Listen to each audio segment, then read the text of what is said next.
Assalamualaikum warahmatullahi wabarakatuh. Yang terhormat Pak Wahyu selaku dosen pengampu mata kuliah perspektif, juga teman-teman sekalian yang saya banggakan. Pada kesempatan ini saya akan menyampaikan review tesis saya tentang peningkatan kualitas pembelajaran menulis karangan narasi ekspositif dengan menggunakan media elektronik siswa kelas 75 SMPN 1 Bale Endah Kabupaten Bandung tahun pelajaran 2014-2015 melalui pembelajaran berbasis proyek. Dari judulnya mungkin Bapak Ibu sudah menebak bahwa ini salah satu jenis penelitian tindakan kelas nih. Jadi biasanya kan kalau penelitian tindakan kelas itu ada kata peningkatan ya, karena tujuannya untuk meningkatkan kualitas proses pembelajaran. Kemudian saya memilih penelitian tindakan kelas, salah satu alasannya mungkin karena saya menganggap penelitian ini yang paling saya kuasai gitu. Kemudian lebih simpel gitu, bisa sambil mengajar, juga sambil melakukan penelitian. Saya memilih pembelajaran menulis karena dari keempat keterampilan yang ada dalam bahasa Indonesia, menyimak, berbicara, membaca, dan menulis, saya menganggap bahwa menulis ini merupakan salah satu keterampilan yang paling sulit gitu ya dikuasai oleh siswa. Kemudian saya mengapa memilih karangan narasi ekspositoris? Karena dari kelima jenis karangan yang ada di dalam bahasa Indonesia atau teks bahasa Indonesia, yaitu deskripsi, argumentasi, persuasi, eksposisi, dan narasi, saya merasa narasi ini banyak disenangi oleh murid-murid saya, karena dari cerita itu tidak akan habis gitu ya, sumber pengalaman yang akan diceritakan. Kebetulan ini juga berkaitan dengan KD yang ada di silabus, yaitu mengubah teks wawancara menjadi teks narasi. Kemudian saya memilih media elektronik ini, tesis ini dibuat tahun 2014-2015 ya. Belum terlalu inilah seperti sekarang kan sesuatu yang e-learning itu bukan sesuatu yang baru gitu. Tapi waktu itu mungkin masih dianggap langka gitu, unik gitu ya. Jadi saya memilih media elektronik, yaitu dengan mengambil video ini acara jadi Corbuzier hitam putih. Waktu itu kan sedang tren ya. Jadi saya mengambil video dari acara hitam putih di Corbuzier yang diunduh dari internet. Kemudian saya gunakan pada waktu itu sebagai media pembelajaran di siklus 1 dan siklus 2. Kebetulan ada 2 buah video dari Corbuzier yang sama begitu temanya, menceritakan seorang pemulung. Jadi pemulung itu sampai sukses menjadi mahasiswa. Kemudian di siklus 2 saya gunakan video tentang mempunyai 5 anak kalau nggak salah ya. Itu juga dia sama sebagai pemulung.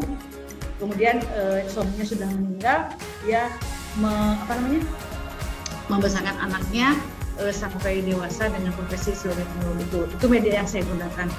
Kemudian ya itu kalau mengapa dilakukan di SMPN 1 Bale Endah itu sudah jelas, karena saya sejak tahun 99 bekerja di sana sampai sekarang melalui pembelajaran berbasis proyek.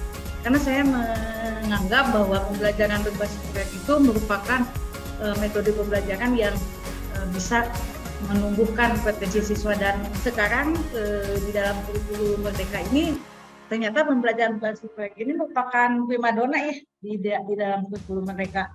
Hampir semua pembelajaran itu, terutama di dalam penanaman ini pelajaran Pancasila menggunakan proyek. Nah, pada waktu itu ketika saya membuat tesis ini belum terlalu booming seperti sekarang. Tapi mungkin ini berkat arahan dosen saya juga dulu waktu kuliah di Malang. Ya mungkin karena beliau dosen mungkin sudah visioner, sudah mau kemana ini pendidikan, jadi beliau menyarankan seperti ini. Adapun latar belakangnya seperti tadi yang saya sebutkan, bahwa di SMP 1 Bale Endah itu terutama dalam pembelajaran menulis masih rendah gitu ya, baik dalam hal keaktifannya, kreativitasnya, kemudian motivasinya. Dan pada waktu itu kalau tidak salah baru mau masuk ke kurikulum 13 ya, jadi masih satu SD. Jadi pembelajaran itu masih berorientasi kepada hasil, belum berorientasi kepada proses. Tidak seperti yang dicanangkan sekarang ya di kurikulum mereka.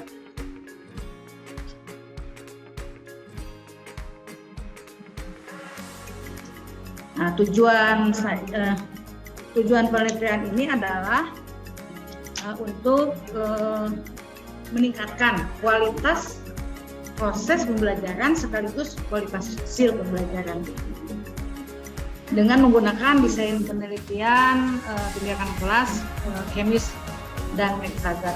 Seperti kita ketahui, pada penelitian tindakan kelas itu kan terdiri dari 4 langkah ya, merencanakan tindakan, kemudian melaksanakan tindakan, melakukan pengamatan, dan melakukan refleksi.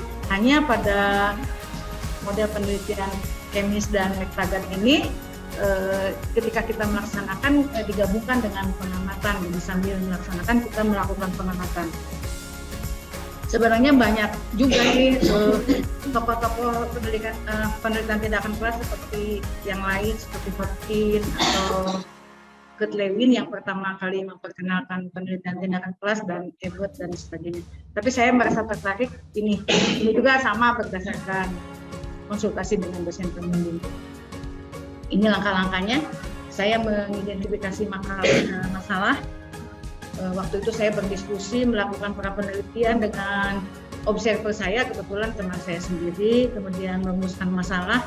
Yaitu tadi masalahnya bagaimana meningkatkan kualitas proses dan sekaligus meningkatkan kualitas hasil. Kemudian saya menyusun rencana dengan membuat RPP, kemudian dan instrumen lain seperti instrumen wawancara, instrumen penilaian, dan sebagainya. Setelah itu saya melaksanakan tindakan di siklus 1, kemudian kami dengan observer itu melaksanakan observasi. Setelah itu dilakukan refleksi. Karena pada waktu itu di siklus 1 hasilnya belum terlalu bagus, maka disusun rencana untuk tindakan yang kedua. Kemudian di tindakan kedua juga di siklus kedua sama langkah-langkahnya, saya menyusun rencana, kemudian melaksanakan tindakan, sekaligus melakukan observasi dengan sahabat saya sebagai observer, kemudian melakukan refleksi. Seperti itu kira-kira datanya. Data kualitatif berupa peningkatan proses pembelajaran diperoleh melalui teknik observasi terhadap aktivitas guru dan siswa, ditandai dengan meningkatnya jumlah siswa yang bertanya dan mengemukakan pendapat. Kemudian data kualitatif berupa hasil wawancara dengan guru di studi pendahuluan, hasil wawancara dengan guru dan siswa pada pelaksanaan tindakan, serta hasil angket di akhir penelitian. Data dianalisis secara kualitatif dengan langkah-langkah menelaah, reduksi, menyajikan, dan mengumpulkan data untuk dievaluasi, juga direfleksi.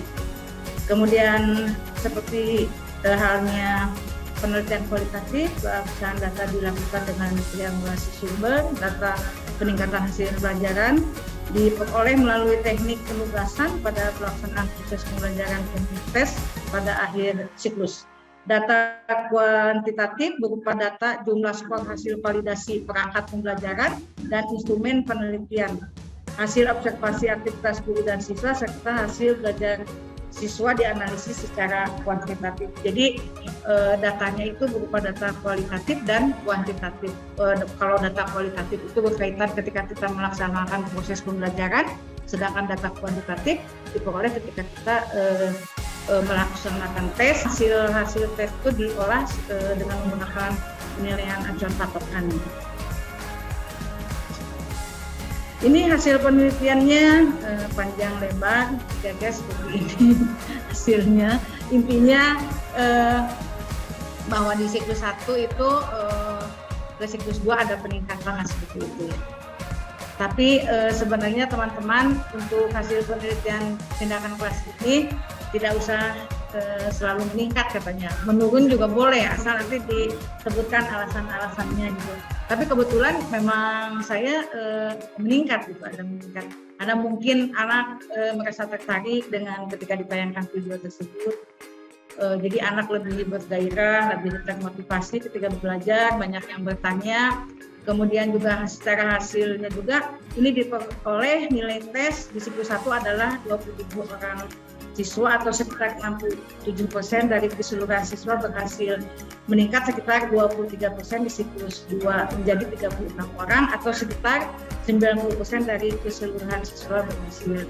Adapun perolehan nilai akhir di siklus 1 adalah sebanyak 17 orang siswa atau sekitar 43 orang dari keseluruhan siswa berhasil, meningkat sekitar 57% di siklus 2 menjadi 40 orang atau sekitar 100% dari keseluruhan siswa berhasil.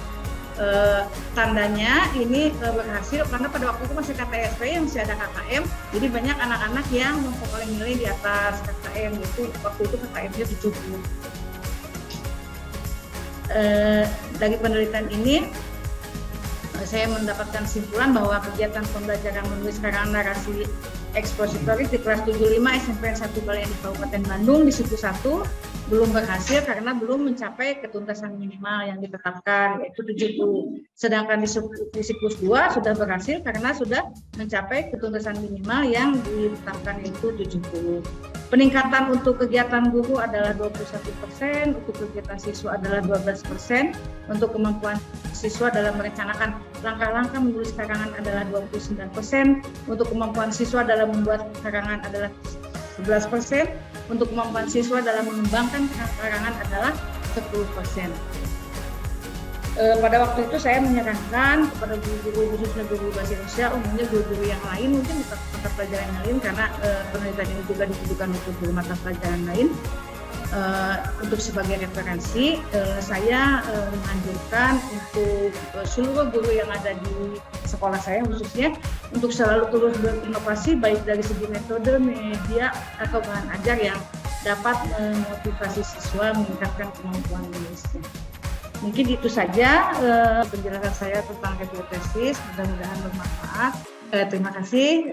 Billahi taufiq wal hidayah. Wassalamualaikum warahmatullahi wabarakatuh. Waalaikumsalam warahmatullahi wabarakatuh.